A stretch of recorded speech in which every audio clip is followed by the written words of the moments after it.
Rosa, hoy ya viernes y abrimos revista de prensa como lo hemos venido haciendo desde que empezó esta invasión rusa hace ya 16 días atrás. Se ha pasado ya muy rápido. Cuéntanos entonces y vamos a comentar la portada de nuevo de The Economist, la estanilización de Rusia. Buenos días, Raúl. Exactamente, esta portada es muy clara, ¿no? No sé si ya la estamos viendo, pero además utiliza esta seta de apoyo a las tropas rusas que comentábamos pues hace unos días en esta misma sección, y lo que viene a decir este artículo, ¿no?, que responde a la portada de este medio británico, es que cuando Putin ordenó la invasión de Ucrania, él soñaba con restablecer el imperio ruso y que lo que ha acabado restableciendo es el terror pues ejercido por Joseph Stalin, y que dice que pues está convirtiendo Putin en un dictador en Rusia, recurriendo como nunca antes a mentiras, violencia y paranoia. Brutal, estas portadas a mí me encantan, Rosa. Y vamos con una información de la agencia de noticias Reuters. Facebook habría cambiado su política y permitiría discursos del odio contra Rusia. Lo vemos en público. Exacto, una vez más la moderación de los contenidos en las plataformas digitales, particularmente en aquellas que son propiedad de Meta, de Facebook, pues están en el centro de la polémica, porque sabemos que lo que se publica, ¿no?, en Facebook, lo que nosotros publicamos en estas plataformas, pasa por una moderación de contenido y por una filtración que elimina teóricamente las publicaciones que son explícitas, contenido explícito de violencia o apelaciones a la violencia, ¿no?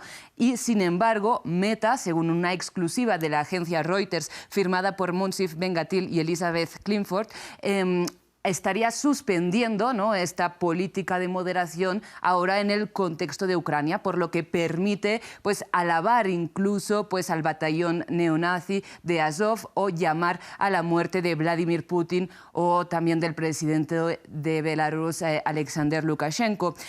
Según ha expresado Meta en un comunicado, permite esto para que las personas puedan expresar sus sentimientos en el contexto de la invasión rusa y puedan pues desahogarse contra los invasores, diciendo, por ejemplo, muerte a los invasores. Esta suspensión también se aplica en territorio ruso, pero ya el fiscal general ha pedido al regulador de telecomunicaciones que restrinja el acceso a Instagram, y también pues ha considerado Meta como una organización extremista. Vamos a ver lo que dará de sí toda esta situación. Así es, Rosa. Vamos ahora a ver qué está titulando la prensa independiente rusa, pero limitada por estas nuevas restricciones del Kremlin que encontramos en el Moscow Times y en el Novaya Gazeta.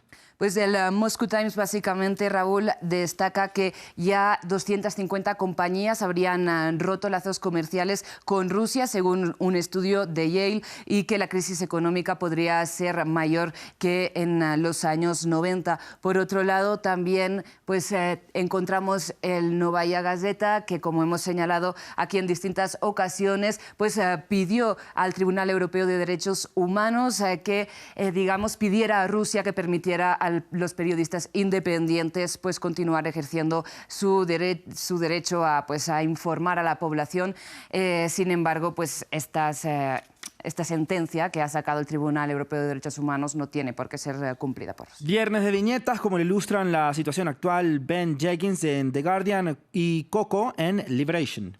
Exactamente, aquí vemos, pues por un lado, en Liberación a los dirigentes de la Unión Europea pues agarrados, ¿no?, a este gasoducto que va hacia Rusia, y nadie de ellos pues se atreve a empezar a cerrarlo, ¿no? Dicen, ¿quién empieza? Podríamos pasar del gas ruso, pues a ver quién da el primer paso en Europa, porque pues sabemos esta situación de dependencia es una de las claves, ¿no?, de la posición de Europa en este conflicto. Y por otro lado, en el medio de Guardian, Ben Jenkins pues digamos, dibuja a Vladimir Putin como una cigüeña, y en lugar de estar llevando bebés, lleva cadáveres a raíz del bombardeo en ese hospital maternal.